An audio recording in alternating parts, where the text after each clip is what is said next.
नमस्कार, स्वागत है आप सभी का सुजय सारांश की इस क्लास में। इस क्लास में हम पढ़ते हैं राजस्थान का करंट अफेयर्स, जिसका आधार होता है राजस्थान सरकार की सुजस पत्रिका। शुरुआत करते हैं हेडलाइंस के साथ। सबसे पहली जानकारी है, सतरंगी सप्ताह प्रदेश भर में मतदाता जागरूकता के लिए बैंड वादन और शपथ का आयोजन। भारत निर्वाचन आयोग यानी कि इलेक्शन कमीशन ऑफ इंडिया द्वारा इसका आयोजन किया जा रहा है, जिसका नाम रखा गया है सतरंगी सप्ताह। यानी कि सप्ताह के सातों दिन 7 अलग अलग रंगों की थीम पर कुछ कार्यक्रम का आयोजन किया जाएगा। और इन कार्यक्रम का उद्देश्य क्या होगा? मतदान के लिए लोगों को जागरूक करना, यानी कि मतदान का प्रतिशत बढ़ाना, मतदाता जागरूकता ये कार्यक्रम है। अब सप्ताह के जो सातों दिन है, इस सातों दिन अलग अलग मतदाता समूहों को इसमें टारगेट किया जाएगा। यानी जैसे जो स्पेक्ट्रम के 7 रंग होते हैं, उसी के आधार पर, जैसे सबसे पहले कल वॉयलेट वाला जो था, वॉयलेट थीम के आधार पर कार्यक्रम का आयोजन किया गया। उसके बाद आगे अब अगला है इंडिगो थीम के आधार पर एक कार्यक्रम का आयोजन किया जा रहा है। तो जो दैनिक श्रमिक हैं और कामगार हैं, उनके लिए कलर थीम रखी गई है इंडिगो, और इनके लिए अब इस कार्यक्रम का आयोजन किया गया। यानी कि सप्ताह का जो अगला दिन था वो इस वर्ग के लिए समर्पित है।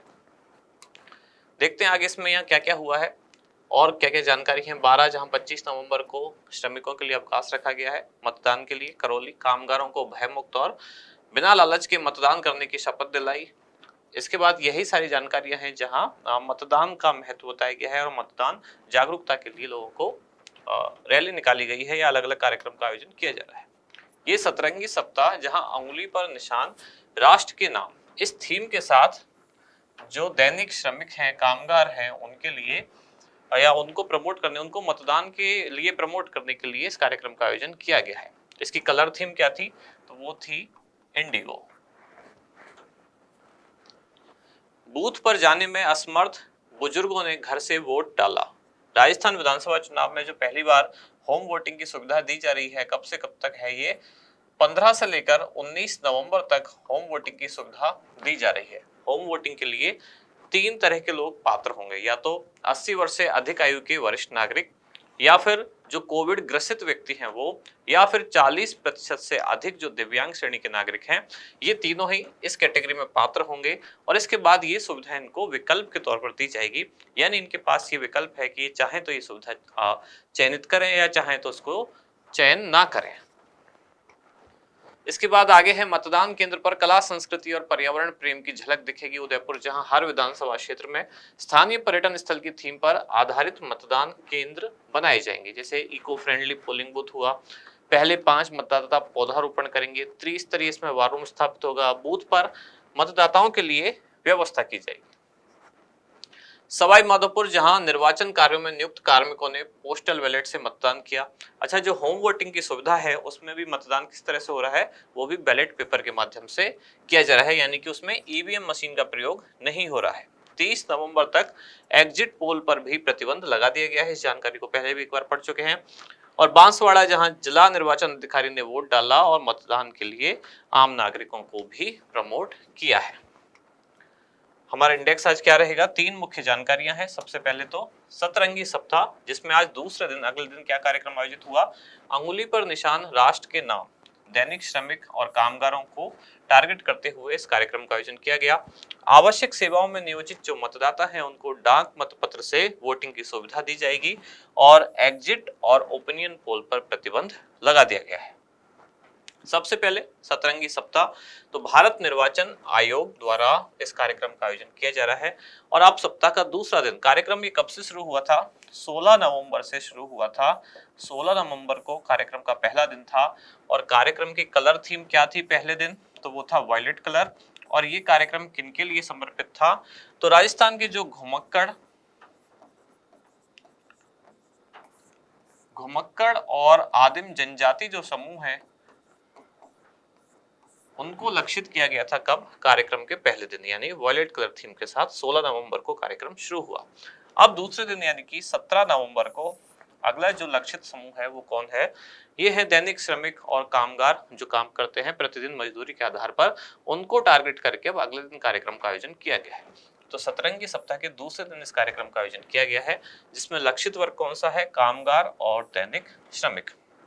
और ये कार्यक्रम कब से कब तक चलेगा? 16 नवंबर से शुरू होकर और ये चलेगा 22 नवंबर तक।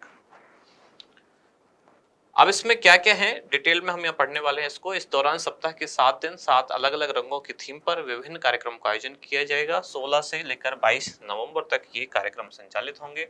अब अलग अलग दिन अलग अलग कौन कौन सी थीम है उनको एक बार देख लेते हैं। 16 नवंबर इसलिए इस दिन के लिए थीम क्या रखी गई है, कलर थीम है वॉयलेट। हम भी नाचेंगे गाएंगे वो डल कराएंगे थीम के साथ कार्यक्रम का आयोजन किया गया। ये किनको समर्पित था, तो ये जनजाति ग्रुप को समर्पित, घुमक्कड़ और आदिम जनजाति ग्रुप को समर्पित था। इसमें लोक नृत्य का आयोजन किया गया। अब जो दूसरा दिन है उसमें कलर थीम क्या है, इंडिगो। अंगुली पर निशान राष्ट्र के नाम थीम के साथ इसमें क्या किया गया, यहाँ था लोक नृत्य और यहाँ है म्यूजिकल बैंड वादन, ये प्ले किया गया है। कार्यक्रम में जो लक्षित समूह है वो कौन है, श्रमिक एवं दैनिक वेतन भोगी ग्रुप। तीसरा दिन यानी कि 18 नवंबर, इस दिन क्या होने वाला है, तो ब्लू थीम के साथ, और कलर थीम क्या है ब्लू, और टाइटल क्या है इसका, कर्तव्य पथ पर राष्ट्र हित में। इसमें किनको टारगेट किया जाएगा, तो इसमें ट्रांसजेंडर जो मतदाता हैं खासतौर से उनको इसमें लक्षित किया जाएगा। इसके बाद अगले दिन कलर थीम ग्रीन के साथ हम भी सक्षम राष्ट्र भी सक्षम पर ट्राई स्कूटी रैली का आयोजन किया जाएगा जो कि विशेष योगजन ग्रुप को लक्षित करेगा। Yellow theme, yellow colour theme, और इसमें टाइटल क्या होगा, मानवाधिकार का प्रयोग करेंगे, वोट करेंगे, वोट करेंगे। इस पर क्या होगा, तो मोबाइल फ्लैश लाइट में जागरूकता रैली वगैरह निकाली जाएगी जिसमें यूथ वोटर है और जो शहरी वोटर हैं उनको टारगेट किया जाएगा। फिर 21 नवंबर कलर थीम ऑरेंज, वोट करूंगी तभी तो बढ़ूंगी, यानी ये महिला रंगोली और महिला मार्च के साथ महिला मतदाता जो है उनको इसमें लक्षित किया जाएगा। और सप्ताह के अंतिम दिन यानी 22 नवंबर को रेड कलर थीम के साथ लालच पर होगी चोट, सोच समझ कर करेंगे वोट। इसमें नैतिक एवं सूचित मतदान को लक्षित किया जाएगा। अगली जानकारी है आवश्यक सेवाओं से जुड़े मतदाताओं के लिए डाक मतपत्र का विकल्प ये दिया जाएगा। तो जो आवश्यक सेवाओं से जुड़े कार्मिक हैं ये अपनी ड्यूटी के कारण, सर्विस में होने के कारण उस दिन जहां इनका रेजिडेंस है यानी कि जहां के निवासी हैं वहां के मतदान बूथ तक यानी पोलिंग बूथ तक जाने में सक्षम नहीं हो सकते। इसके लिए इनको ये सुविधा दी जाती है कौन सी, डाक मतपत्र के जरिए मताधिकार का प्रयोग करने की। 4 नवंबर तक इनको फॉर्म 12D भरना था। अनिवार्य सेवाओं से जुड़े जो पात्र मतदाता हैं किन किन को रखा गया है, तो राजस्थान राज्य पथ परिवहन निगम के शहर के भीतर स्थानीय रूट बस सेवाओं को छोड़कर यानी सिटी बस सर्विस को छोड़कर जो अन्य चालक परिचालक हैं उनको इसमें पात्र माना गया है। इसके अलावा चिकित्सा एवं स्वास्थ्य और चिकित्सा शिक्षा विभाग के जो डॉक्टर, पैरामेडिकल स्टाफ, एम्बुलेंस सेवा से जुड़े लोग, अग्निशमन सेवा से जुड़े कार्मिक, ऊर्जा विभाग के आवश्यक सेवाओं में कार्यरत कार्मिक, जन स्वास्थ्य अभियांत्रिकी एवं सिंचाई सेवा के कार्मिक और भारत निर्वाचन आयोग द्वारा अधिकृत मीडिया कर्मी।